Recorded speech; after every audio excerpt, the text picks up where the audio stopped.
Makusani's lesson. The older people tell a story of a boy named Makusani. He was unusually a well-behaved boy. He was always meant to get himself, but somehow he managed to get himself into trouble without even trying. One morning, Makusani was leaving his house to hunt up in the mountains. His mother told him to be careful, to stay on the trails. I worry about you, she said as he walked out of the door. I'll be fine, Mom, he shouted back, carrying his bow gun at his side. So Makusani left the village and traveled toward the mountains. There were many small animals to hunt where the forest grew thick. As Makusani was following the trail up into the mountains, he approached a river.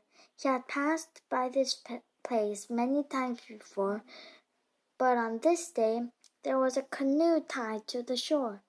As he walked closer to the canoes, he noticed that a girl was in the boat. He forgot about hunting and decided he wanted to play with the girl. He yelled, "Hi, my name is Makusani. What's yours?" "Leave me alone," she said. "My father won't let me talk to boys."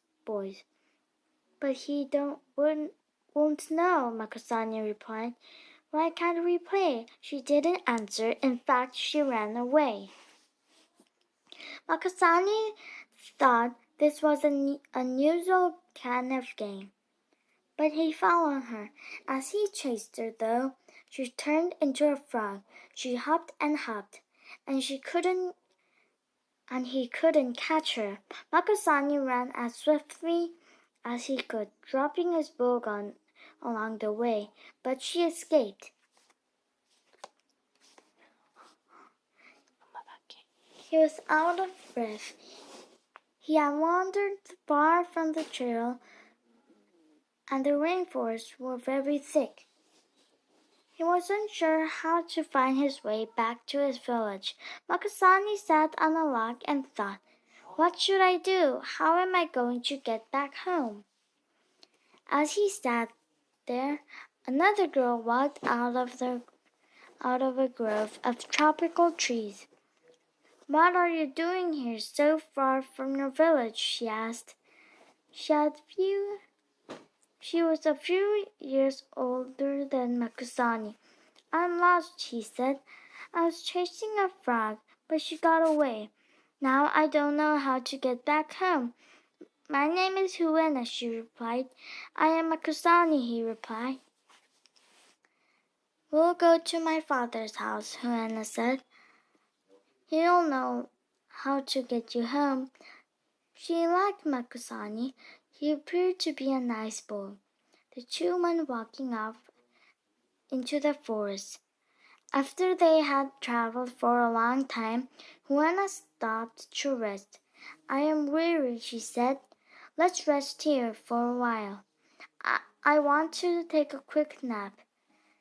You stand guard, and don't play any childish tricks on me while I am asleep." "Okay," Makusani said, wondering how long she wanted to rest. But after only a few minutes, Makusani was restless. Juana appeared to be asleep already. He dug around under a fallen tree and found a green beetle. He thought it would be funny to put the beetle on her arm while she slept. As he quickly laid the beetle on her arm, she woke up. "I told you not to play any tricks on me," Juana said. She was very angry. While Makusani was trying to explain that he was only playing, she turned into a tinamo bird and flew away. Makusani was alone again. He thought he was even more lost than before. He thought, "How am I going to find the trail?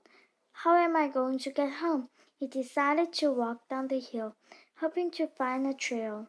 After walking for a while, he found another river. There was a canoe floating on by the current. "I'm lost," yelled Makusani to the man in the canoe. "I want to go home." "Get in," the man said, steering the canoe to the edge of the river. "My name is Naodi. I am Makusani," the boy said. As they floated by the river, Down the river, Naodi told Makusani to not open the bag in the bottom of the canoe. Makusani agreed he wouldn't. The bag was wiggling. Makusani was curious about what might be inside. They came to a rapid, but the river was swift. Now they had to paddle hard to control the canoe. Makusani thought he could sneak a quick peek inside the bag while Naudi wasn't looking. When he opened up the bag, a boa constrictor uncoiled from the bag and tried to wrap itself around Makusani. "I told you not to open the bag," Naudi yelled as he threw the giant snake into the water. He was very angry. Just as Makusani was trying to explain that he was only being curious, Makusani turned into an otter and swam away. Without warning, Makusani had to paddle the canoe. He didn't know how, so he just steered toward the riverbank. He was relieved when he hit the riverbank. Makusani pulled the canoe out of the water and started walking downhill. It was getting late now, and he was feeling worried. He still didn't know where he was. Makusani climbed up into a tree to rest for a while. He was getting hungry, and he didn't have his blowgun anymore. He had dropped it when he was chasing the frog. As he sat in a tree wondering what to do next, the boa constrictor slithered up the tree. Makusani was afraid, but he was too high to jump. Suddenly, the snake turned into a girl. She spoke to Makusani. "I am the daughter of the sun. Because you released me, I will assist you in getting home." "Thank you," Makusani said, revealed he wasn't going to be eaten. "There is one condition, though," the sun girl replied. "You must always think about how your actions will affect others." "Is that all?" Makusani inquired, relieved this time that he wouldn't have to do anything difficult. "It is very important," she said. "Your mother had been worried sick about you all day. It's almost nightfall, and she expected you to return home hours ago. Instead, you were getting yourself lost." "I promise," Makusani replied. Makusani. He felt bad that his mother had been worried all day. He also felt bad that he put a beetle on Juana's arm and made her angry. So the sun girl walked Makusani back to his village. His mother was excited to see him and thanked the sun girl repeatedly. As Makusani's mother was about to invite the sun girl to stay for dinner, she turned back into a boa constrictor and slithered into the forest.